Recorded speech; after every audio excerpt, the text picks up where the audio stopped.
Hello, welcome listeners to the Silver State Hustle, the podcast spotlighting entrepreneurs and change makers in the Silver State.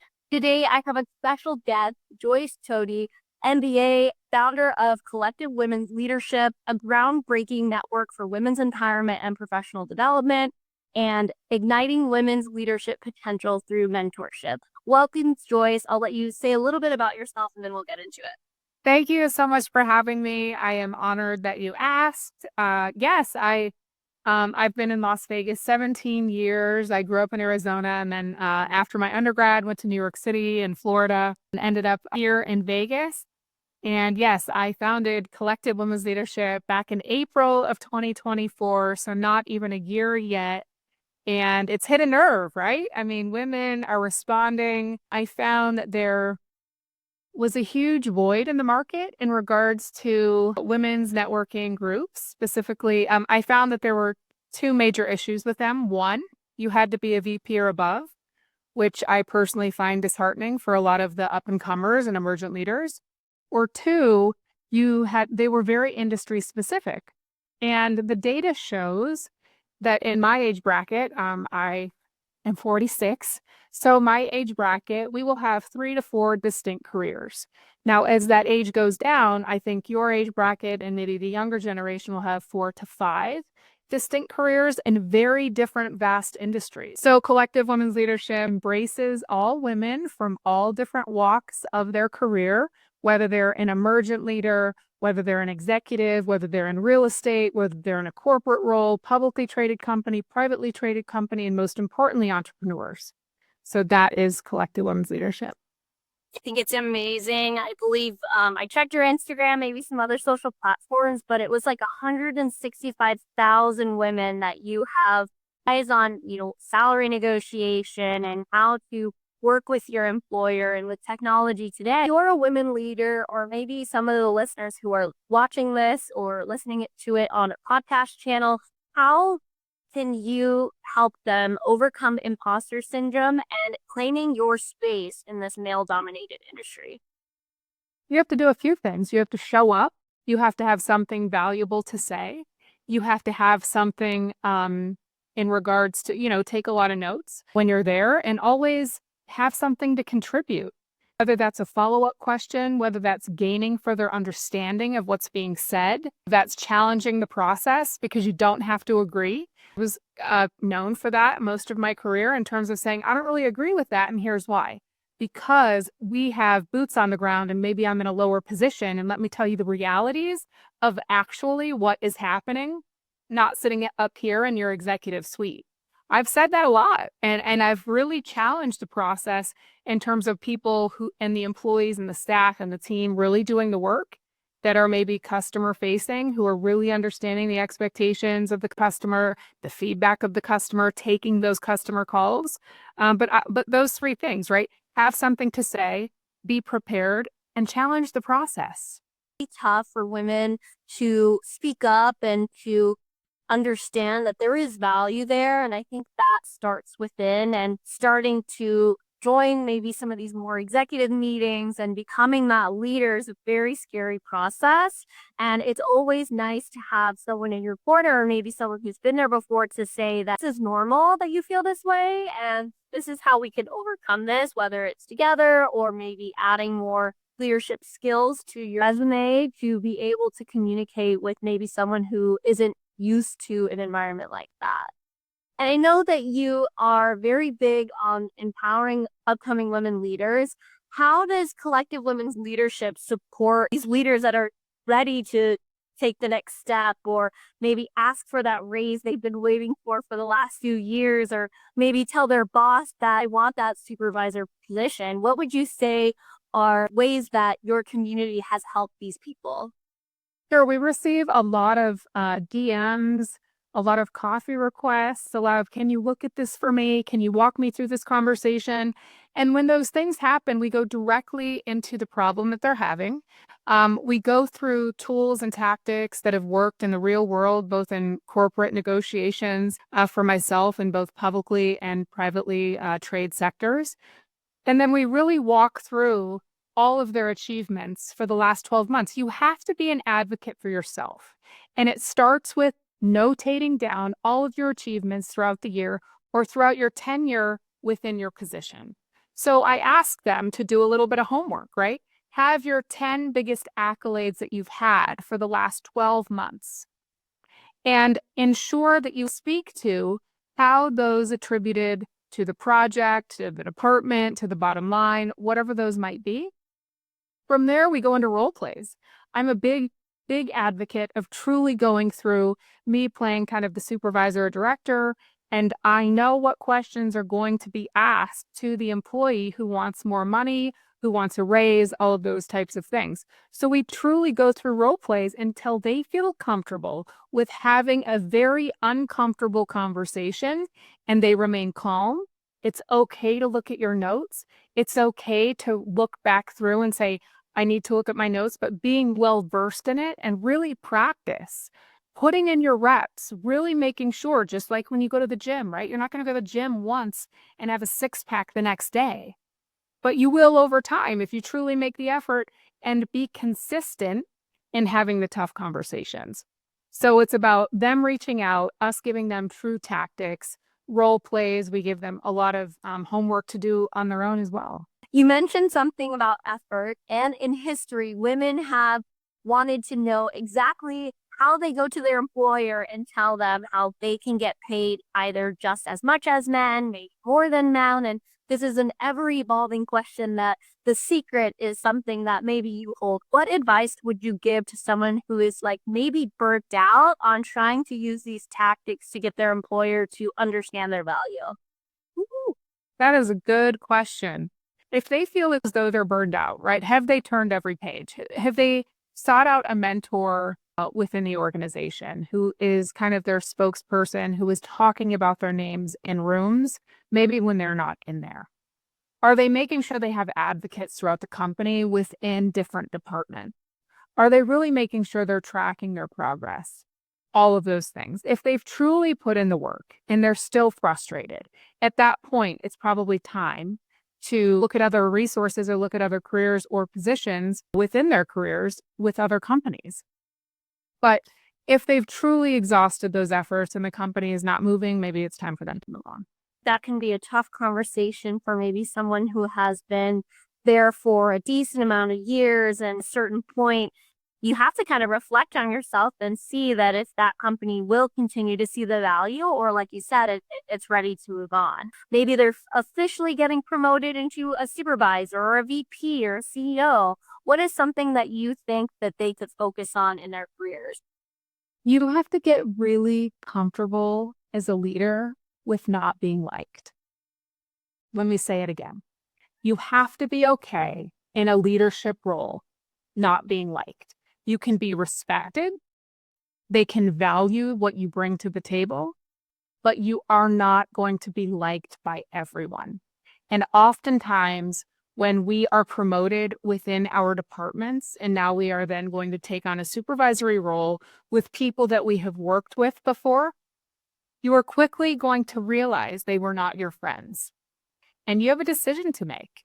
You either continue to rise to the top, outwork them, outperform them, show up on time, show up early, stay later, put in the effort, put in the reps to really gain the respect of your once peers who are now your direct reports, and really understand, as long as you know at the end of the day that your integrity and your work ethic and everything you're doing is for the good of the team and you're helping your team rise, they will eventually see the light. And if they don't, they're not right for your team. I have had many people who worked for me over the years. I know for a fact I was not liked. I was not the number one liked leader. I wasn't the leader. They were like, oh, Joyce, she's so sweet and so nice. That's not what they said. They said Joyce is a hard ass who expects results. She can do all of our jobs running circles around us. She's really tough. Someone's up for a promotion. I was the biggest advocate for my team. Always the biggest advocate.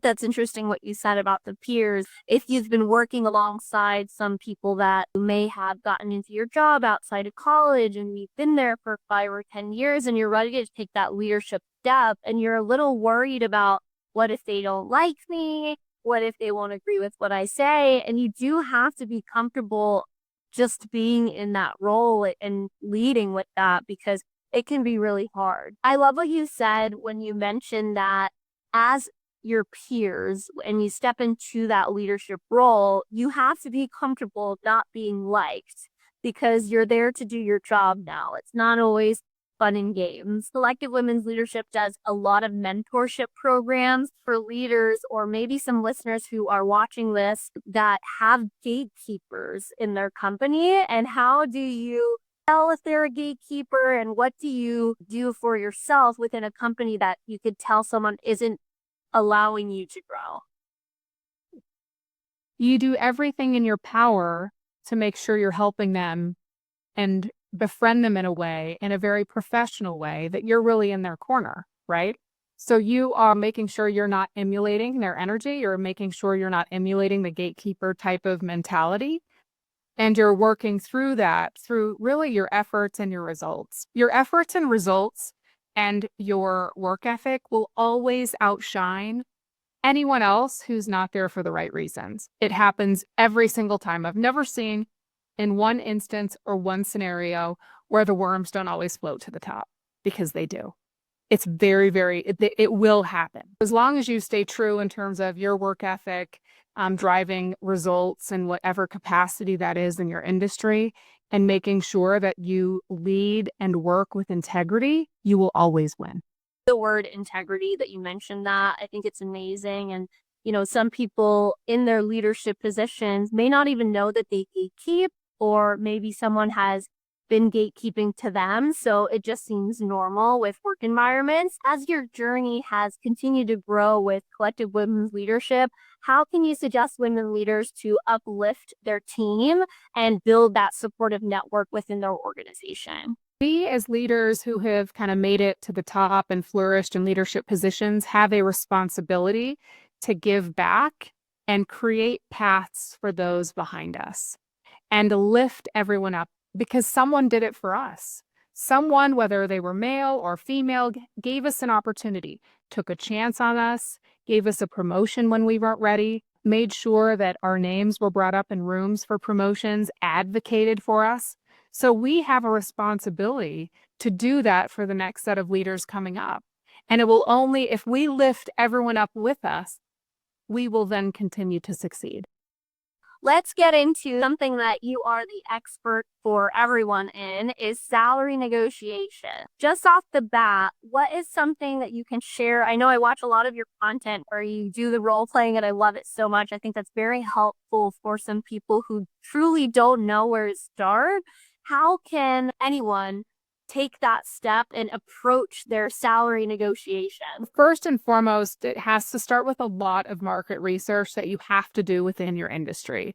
You have to get a lot of data collected and from reliable sources of stating, here are the salary ranges within similar companies within the same industry that people are making. Now, if yours at that point does not fall within that range, you have every right, and as you should, go to your supervisor and create a case. But that case has to be made prior to you going into the office, right? So it goes exactly back to what I said earlier. You have to do your research, not only for the industry and what the salary is you're trying to get. You have to have written down all of your accolades and accomplishments, how those attributed or contributed to the bottom line or the team organization. And from there, you start the dialogue. Your leader or boss will never expect that you come in with all of this ammunition. And your leader and boss in a large company also cannot immediately on the spot give you a raise, right? There's a lot of red tape in all of this. They can definitely start the conversations with their boss and with HR department, so on and so forth, and compensation as well. So you have to start with your research. You have to start then with your accolades and what you've done. And from there, you plead your case in regards to, based on the industry average, based on my contributions to the team and organization, these are my expectations. And then you stop talking. You have to allow the person in front of you to then reply back to their expectations of what you're speaking about. Again, it goes homework, research, keeping track of what you do is all self-advocacy. This all falls under the umbrella of self-advocacy, because how do you self-advocate for yourself if you don't have the facts of when you're asked what are the 5 biggest accomplishments that you've done this year? And you're fluttering around because you're not looking at them, you're not tracking them. You need a month to decide on what that was. That just makes you look really incompetent at that point. I agree. And you're having these very uncomfortable conversations. Some people might, as you say, shoot yourself in the foot, speaking too much and not allowing the other person to truly express what they're trying to say and see exactly where they're coming from, because each company has their own values, their own budgets, and it's really not always necessarily about the person. It's just about the job that needs to be done. Salary negotiation is something that women struggle with. I mean, everybody struggles with, right? How do you bring up that I want to raise from a really big company or maybe a very intimidating boss? That can be really tough. I want to go into a little bit of social media and talk about personal branding. And I would really like to start off with just sharing your experience in the tremendous growth you've had with Collective Women's Leadership. Based on what I talked about already in terms of there being a gap in the market and me really wanting to give back to the emergent leaders throughout our community, really throughout the country, and then now throughout the globe with the app that's launching soon. So I'm real women with real life experiences, right? I'm not a influencer by nature. I'm not someone that just got famous on Instagram and then has a great brand and decided that I have all this knowledge.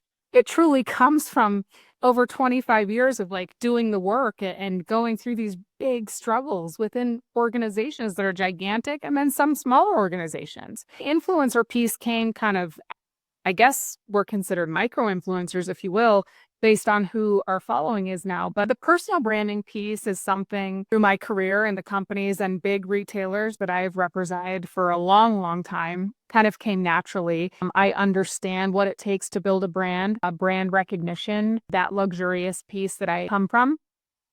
So that piece is very, very important. And then sticking to the brand in terms of our messaging, what it looks like, who's representing the brand, the face of the brand, which is myself, all of those types of things go into that. The growth on social media was accidental. We started at 0 followers like everyone else on Instagram.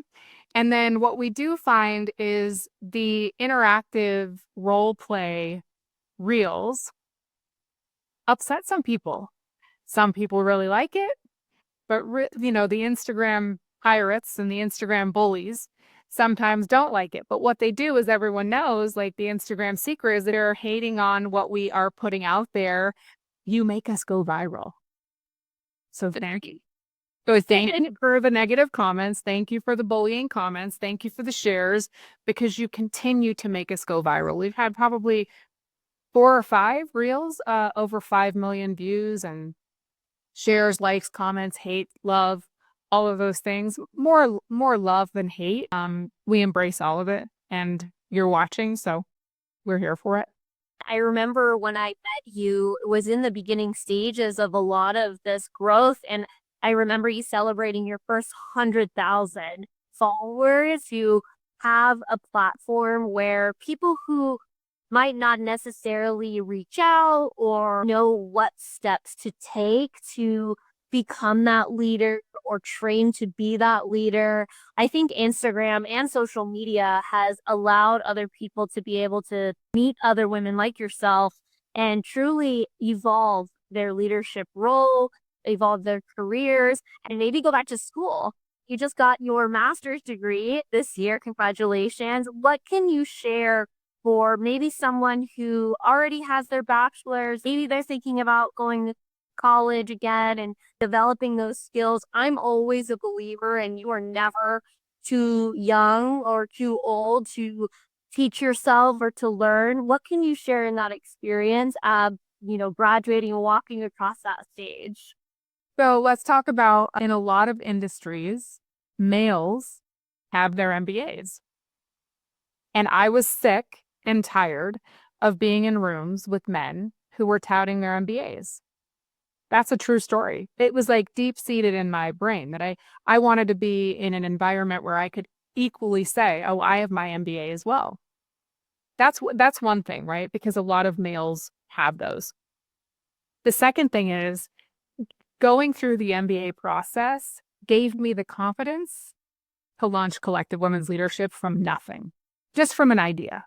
Because I was in the entrepreneurial classes, I was surrounded by like-minded individuals who said, do it. This is a great idea. What do you have to lose? I mean, so if it doesn't take off, it doesn't take off. But what if it works? And what I learned from a really awesome professor, her name was Dr. Green at Pepperdine Graziato Business School, is she says, if you fail, fail fast and keep going. Getting your MBA also teaches you in business that you have to pivot really fast. There's things that I do that don't work. There are things that I do that need to be shifted, changed, fixed immediately. There is not a one road that I think I'm going down and never changing. I change every single day. There's something on the website changing. There's something on Instagram changing. There is something in terms of my messaging changing. It's all changing every single day. You can't be afraid to fail, but fail fast and get back up and figure out which direction you're going in. As a business owner and a leader, you need to be prepared to fail. Failure creates even better leaders. It allows your team to know that you're a human as well, right? We all go through the same things in life. The ever-evolving question of how do I balance work and life? What is something as a woman and as a leader yourself, you can advise to people that are really struggling with figuring out how they can grow in their career and work a full-time job and still be present out?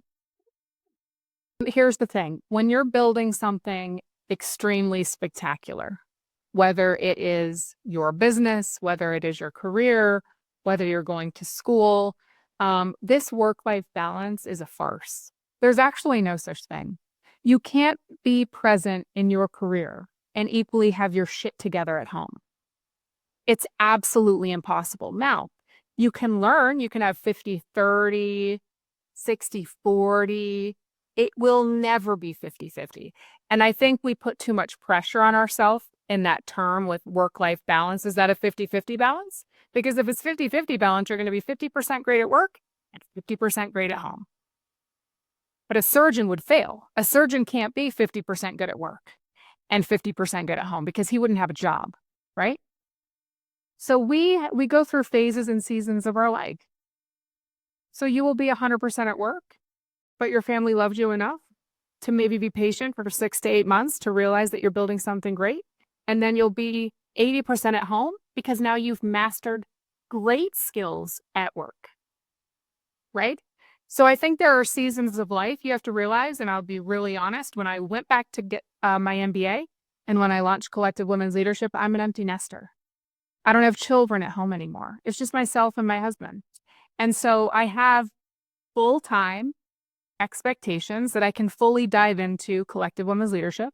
And at the time was almost a full-time student for 2 years. But that was okay, right? That's probably not realistic for a mother who has a few children at home who are in grade school with all of the club sports and all of the expectations while she's also working and trying to pave her way in her identity of being a working mother and a mother. So I think that work-life balance has to be used a little bit more carefully because it will never be a 50-50 split. It can't be. I've never known it to be. But there'll be seasons where it would be better at home and better at work and better in your personal life. I did start years ago and I realized in my early 30s, I think when I was 30, that taking 1 hour for myself a day to whether work out or do yoga or something like that changed my life. It was 1 hour and I made that a non-negotiable and everyone was okay with it and it worked. I know that for myself, I have to wake up 2 hours before I need to be somewhere.